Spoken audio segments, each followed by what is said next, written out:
we all can agree on, that bullying needs to stop. We say this over and over and over and over again. That's why I want to take this opportunity to look at this from a different angle, so that way we can crush this problem that has affected so many kids over the years. Instead of focusing on the bullies, let's focus on ourselves. Because that's the only thing we have 100% control over. When you're very young, you start with a clean slate.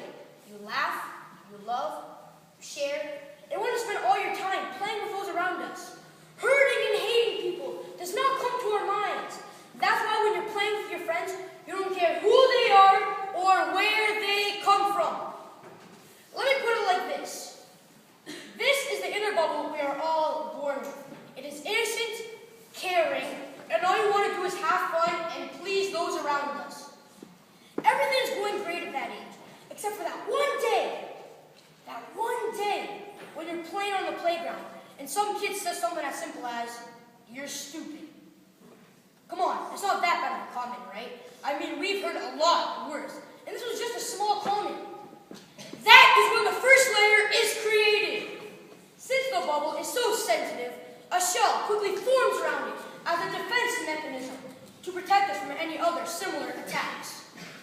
But since that bad comment was said before that shell was created, that problem gets trapped inside the bubble. And since the shell is so thick, it is hard for anything to go through it. Either way, but at least we're protected from any other comments, right? Or so you think.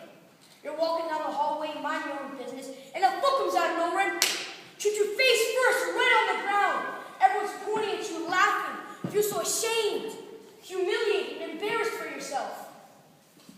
A bigger shell is created. This one is bigger, stronger, and it seems like the perfect shell to protect you. But in the back of your mind, remember all those disgusting feelings that are now trapped inside your bubble.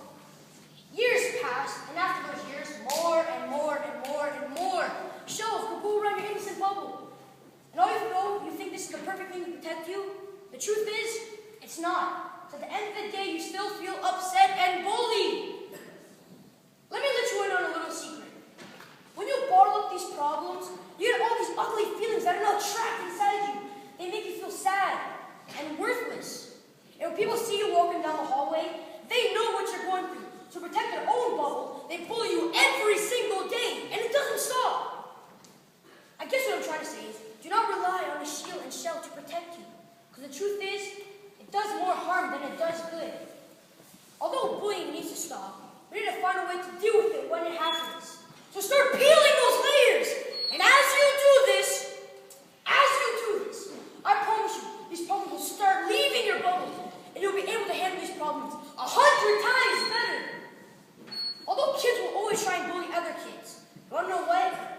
The kids who don't follow it up, we're the ones who are happiest at the end. Question number 1. Speaker number 2. You talk a lot about not focusing on the outer layer of the bubble. So, what ideas do you have to strengthen that person inside the bubble's self-confidence so that they can face that bullying much more effectively? What I think you should do to affect this bullying is tell your parents about it. Because when you tell your parents about it, you're releasing all the stress from you. And your parents can deal with it, or you can tell your teacher or the principal. And when you do that, they can deal with the bully. And eventually the bully will just stop. Question number 2. Speaker number 2, you spoke a lot about the bubble surrounding you and the shell that is created. What advice would you give to your audience on how they should peel back the layers, as you suggested? Well, I think what you should do to start peeling these layers is, what I personally do is when people make fun of me and call me short, I turn it into a joke.